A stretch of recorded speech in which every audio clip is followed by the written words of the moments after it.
Welcome to Capitalize Your Finances, the podcast that's your ultimate guide to mastering personal finances and unlocking the secrets of entrepreneurship. Each week, we dive into the world of personal finance and business development and have fascinating conversations with industry experts, seasoned entrepreneurs, and thought leaders who share their insights, strategies, and stories to help you get ahead in life. Whether you're a seasoned entrepreneur looking to scale your business or someone just starting out on your financial path, this podcast is your go-to resource for inspiration and actionable insights. Welcome back to Capitalize Your Finances. As always, I'm your host, Chris Ray Panayiotou, Certified Financial Planning Professional, the Cap and Capitalize. In today's episode, we are going to go over 10 financial tips for those in their 20s. But before we do that, as always, the free advice of the week. Get the easy wins out of the way, always. So many people focus on the sexy stuff when it comes to money. Now, what does that mean? There's the high-flying stocks. There's the real estate to create passive income, which is totally bogus. It's not a thing. And any other buzzy money theme of the day. But there's so many things that you can do to get ahead of 99% of people. Most people can't afford a $400 emergency. And so by simply having your emergency fund of the 3 to 6 months set aside, you're ahead of like 90% of the population. Is it sexy? No. Is it needed? Yeah. Okay. By knowing your tax bracket and your age, you can calculate what is most optimal when it comes to contributing to a company's retirement plan. And the sexy stuff, it's going to become important as your life progresses and compounds up and to the right. But always, always, always focus on the easy wins, your net worth, and your blood pressure. Well, thank you. So now that the free advice is out of the way, let's get into the 10 financial tips for listeners in their 20s. So the first one right off the bat, living paycheck to paycheck is normal and ideal if you are going all out in improving your mind. That's deep. It's profound. So I'm going to tell you, and I'm going to use myself for a second. Okay, I've really tried not to do that, but like I think being 33, I can say that, hey, I just got out of my 20s recently. I'm a recovering 20s-year-old. So when I first started the business and the podcast and all that, but the business, okay, the foundation, obviously that was nerve-wracking. But now that I'm in my 30s and the compounding is really starting to take off, I am so thankful that I took every penny that I had and reinvested it into the business, the framework, the software, you name it. And, you know, I even look back on it. People are going to make fun of you for doing that. And then people are going to ask you, what do you do for fun? And you're going to look at them confused going, no, this is fun. Like I am buying my future fun. That's incredibly valuable to know. Because if you don't know that, it's an uphill battle emotionally. Now, also, I'm going to give you a little piece of advice on the side here. Those same people that are making fun of you now in 10 years are going to be jealous of your success. Get over it, okay? And frankly, you're going to figure out who really is worth being in your life or not. Everyone wants you to be successful, but very few people want you to be more successful than them. Know that. So the second piece of advice, work-life balance is a bunch of bull. Now, I know I probably rustled some feathers, probably offended some people. I don't really care, but I probably did. Work-life balance, it's a bunch of crap. And I'm going to tell you why it's a bunch of crap. The media and a lot of these corporations out there, even smaller businesses, they use this tactic to emotionally make employees feel good. And the most successful people out there also use this tactic because let's face it, if you have a balanced life, so you're working what does that mean? 35 to 40 hours a week, and they're putting in the 80 hours in the front of their career, that compounding is going to take off so much faster because while you're living the balanced life, they're gaining your market share. They're gaining your success. You're not gaining it. Okay? And there's going to come a point where the balance is important. Now, whether that's if you decide to start a family or your health starts to get affected, I'm 2 for 2 on that. Okay? Your greatest gift is your greatest curse. I love what I do, but sometimes I work so hard that I actually get sick in the process of doing it. Okay. Even yesterday, I was sick as a freaking dog, but now I'm back. I'm back, baby. But in my 20s, it's like you get over it and you just do what you need to do. Okay. And even if you start to get success, balance will never really be a thing. It comes in waves. My brother and I were talking about this earlier today. We actually have this common feeling of anxiety when it comes to business where it's like, okay, our business is doing well, our clients are doing well, but why don't I feel like I did when I started in the business? Because I should still feel this way. No. Now, the stress, it's going to take a different weight. It's going to take a different form. It's always going to be there, okay? But the work-life balance side of things, it's full-on bullcrap. And ask yourself this, okay? Can I afford to do the work-life balance thing? Like, can I actually afford to live this lifestyle?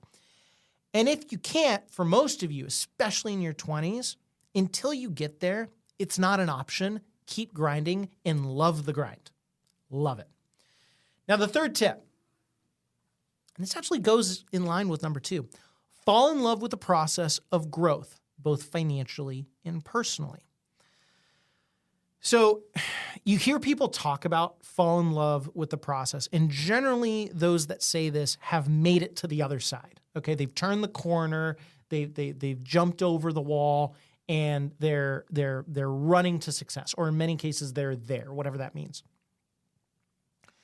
You may be, and you probably, if you're listening to this and you're in your 20s, you are grinding, and you're probably thinking the end isn't remotely close, to being in sight. However, I can guarantee you that when you get there, you're going to look back on your life and realize that some of the best moments you had, they were simply ignored.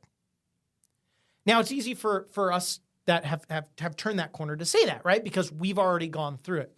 I can tell you this, when I wrote my first book, I did not enjoy that process. I didn't give myself the ability to enjoy it because it was my first for everything. Oh, I'm writing my first chapter. I'm figuring out my first publishing contract. I'm figuring out how to get onto Amazon, negotiations, whatever the case may be. And then my second book, which is coming out in December, selfishly publicized, or giving myself a shout out there. Every time I sat down, I told myself, you're going to enjoy this.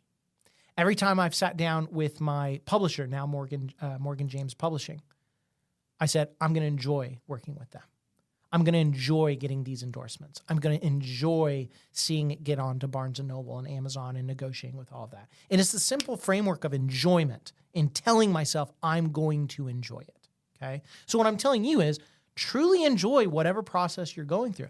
Now, there are going to be some days that just friggin' blow. But all in all, choose to love it. Because if not, you're going to regret it. I can guarantee you that. Number 4, embrace the boring. The most successful people that I know have told me, and I'm going to relay it to you, if they could give you one piece of advice, it's to keep things as simple as possible for as long as possible. Kind of goes with the free advice that we had at the top of the show.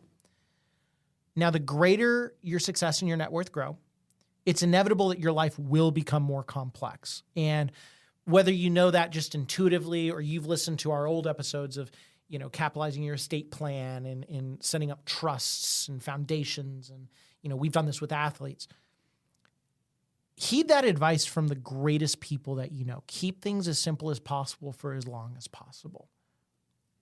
Now, the 5th, before we jump into the commercial break here, the 5th tip for you 20-year-olds out there. As you continue to make the right decisions, your friends will become jealous, and you will quickly learn who is in your corner. Now, I talked about this a little bit earlier when I went on my rant of one of the tips that we gave, but I'm going to repeat it because it's worth repeating. Everyone says that they want you to succeed, but very few genuinely mean it. And if you complete their thought process, what they're saying is, I want you to be successful, but not more successful than me. So as you devote more to your life to what matters, because most people waste a lot of time. And part of it's a society thing. We've been brainwashed to say it's all about me. Me. No, it's not. What it's about is how to, with my one life that I have, become as useful as possible. Useful as possible. A lot of people don't think of that. They think, okay, what about the next experience? What about the next trip, or the next house, or the next car, or the next, piece of furniture, or, the next dinner date night, or whatever the case is. And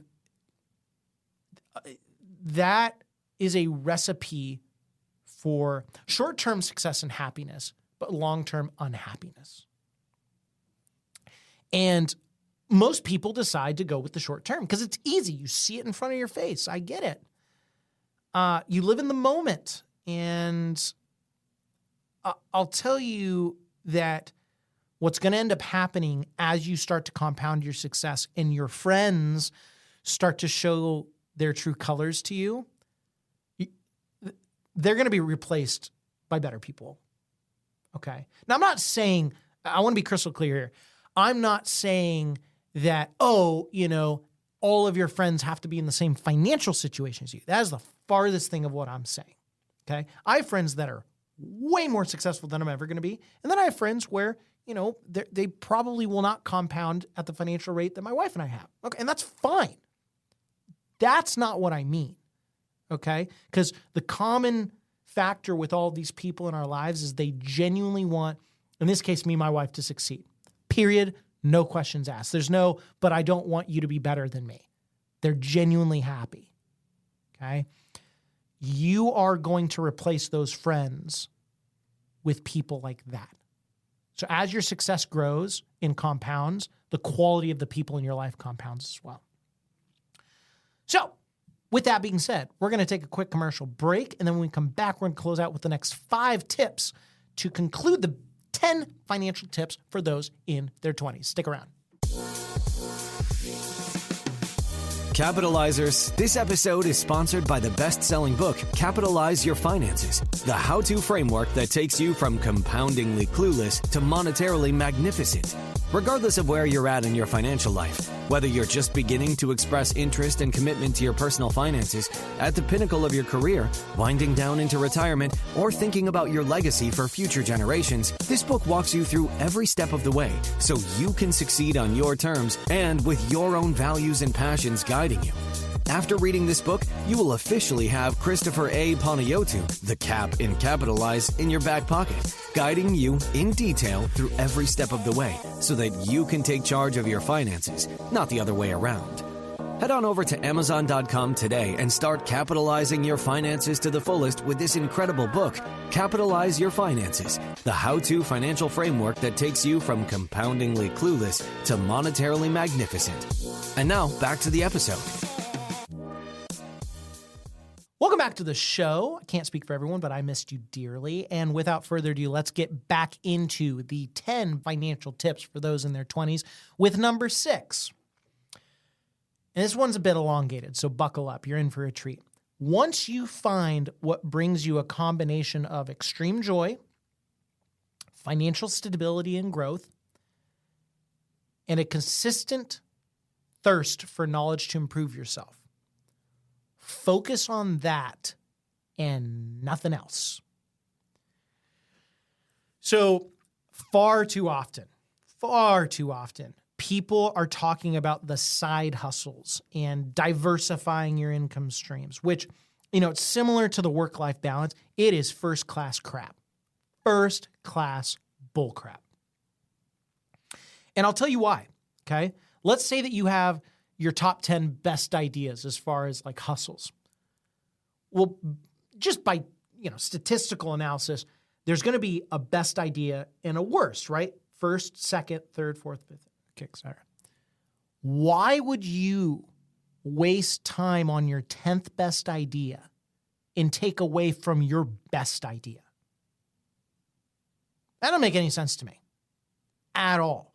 Now, eventually what's going to happen, and we've talked about this in the past, you keep reinvesting in yourself, and it makes no sense to keep reinvesting into that certain sphere, whether you run a business or let's say that you work for a company and you keep climbing that ladder and you kind of hit that cap, okay, where it's not that you stop learning, but there's really no benefit for you like moving that needle and reinvesting in yourself to reinvest into the business. That's when you're going to start to reinvest outside of yourself, whether that's, and you're already going to be doing this within like your 401k or an individual retirement account, HSA, investment account.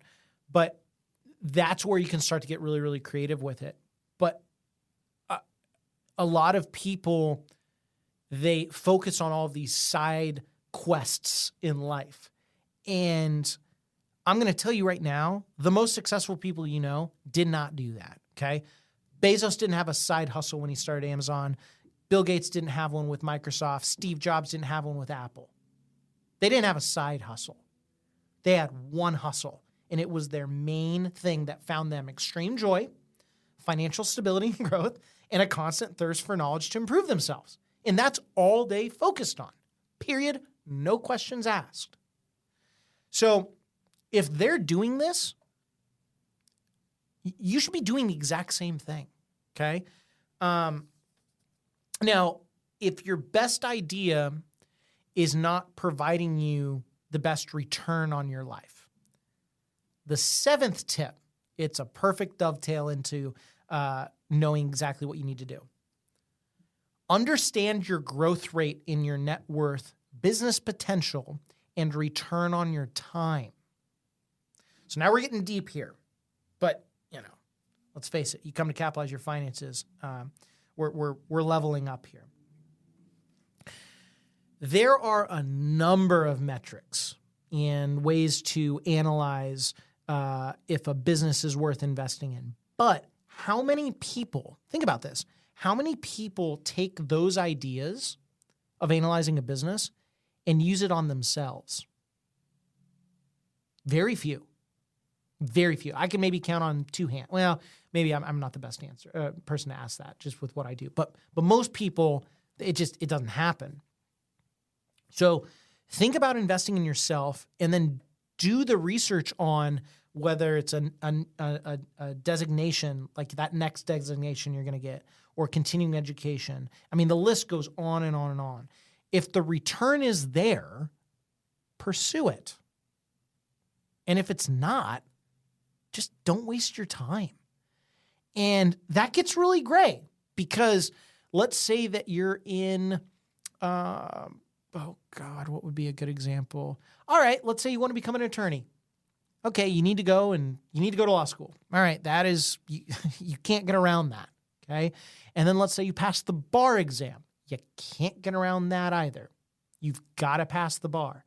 Now, most people at that point, you're going to stop there, and you can have an amazing career. Now, some people go and they get their master's in tax, which is it's like 1 year after the bar and your law degree. Okay, one of my really good friends did it. Now, for him, it's paid off massively. Most people, it comes to a point where the opportunity of diminishing returns takes place because you're not really using it.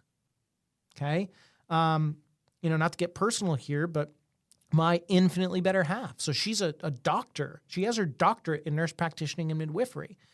And when she got it, she assumed that it was going to be utilized a lot in her line of work. And her particular employer, they don't really recognize it.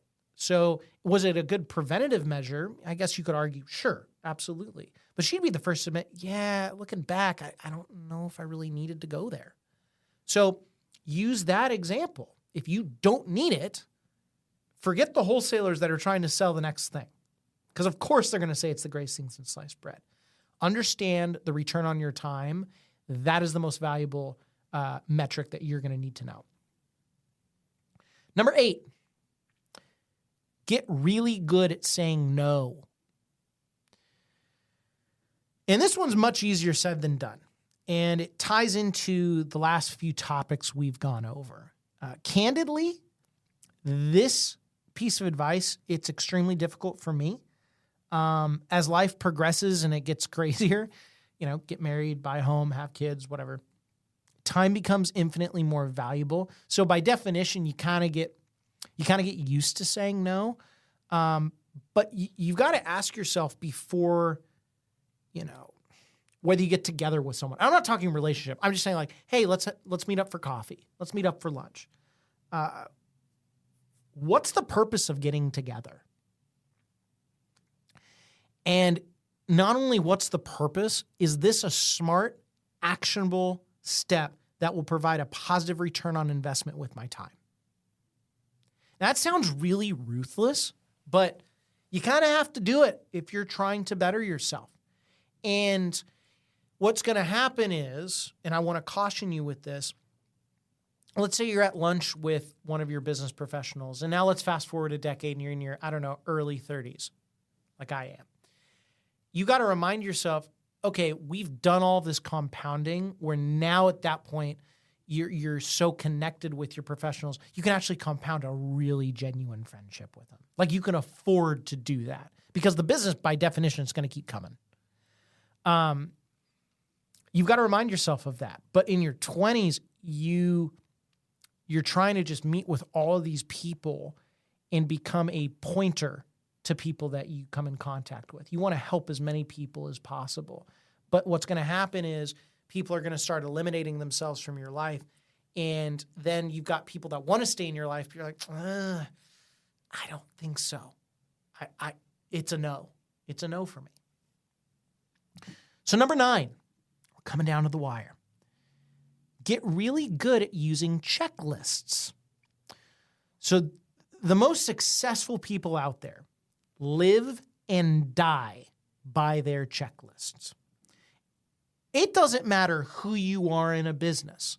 If you are the intern versus the CEO of the company or the operating officer or the marketing officer or the chief financial officer or controller, it doesn't matter. The most successful live and die by their checklists. So how does that relate to 20-year-olds or 20s-year-old with finances?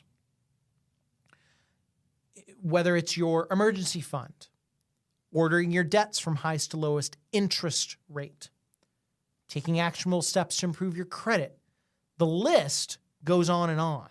But the one theme is you better have a checklist and you better be really good at staying on top of it. Checklists keep you accountable. So when you write something down, think of it like this. You are entering into a contract with your future self. And if you don't accomplish those steps, you're letting your future self down.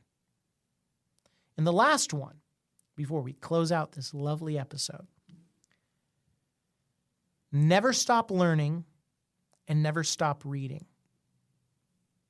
So I got to be really honest with you. I wasn't a huge reader until I had to be.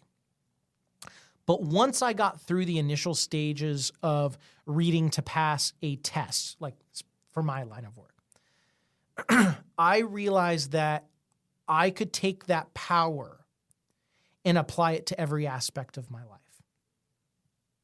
And I've quickly learned that there's a correlation between those that consistently read nonfiction books and overall lifetime success. And I'm not saying fiction is bad, okay? But the more that you read nonfiction and we're talking practical things, okay? Probably the more successful your life will be, okay? And you tell me, I'll take it a step further. You tell me if you read consistently or not, and I can tell you with 99% accuracy what you have in your bank account. And there's a bonus to this point. Once you find something important, read everything about it and take it very seriously. So do you want to be successful or not? That's really what it comes down to, Okay. It's that simple. So, a few weeks back, there's actually a relatively topical scenario that I went through. I was reading a book that has nothing to do with investing, but it had a number of valuable insights that could be used in the investment world. And so halfway through the book, I immediately told 3 people it would be well worth their read. And for various reasons, but that's beside the point, okay? I'm only going to mention one name, and I'm going to leave the other 2 anonymous. One of them was my past 2-time guest, Robert Hagstrom, who I've had on my show, and again, because he's a past guest. This guy manages about $10 billion. And, he's been investing for years. I don't know how old Robert is, but like he's been around, okay? Robert, if you're listening, sorry to put an age to you here. Does someone like that, who's been compounding their wealth, and if he's not a billionaire, he's worth hundreds of millions of dollars, okay? Does he really need to read this book? No. Most would argue no, okay? But you want to guess what Robert's response was when I texted him? He texted me back. Not only did he text me back, he texted me back immediately. And he said, I ordered it, and after 3 days, he texted me again saying he finished it and would like to set up a time to talk to see what we both got out of the book to better our investment process. Whoa, crazy, okay? Now, the second guy I spoke to was he's a fellow financial podcaster who's become a friend. And he said he was intrigued. And he said that he read it and that, he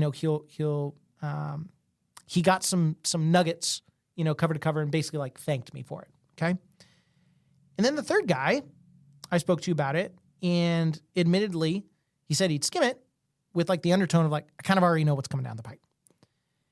Now, admittedly, I have no clue if he's going to read it or not, but I lay that out to you to illustrate the difference between, and we're talking purely financially here, okay?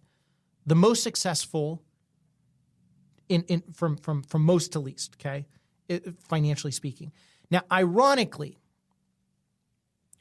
Robert could probably get away with being the master of the craft. And when you're a master, you have this illusion of, I don't need to keep reading because I know it all. Oh, that is bad. That is bad news bears.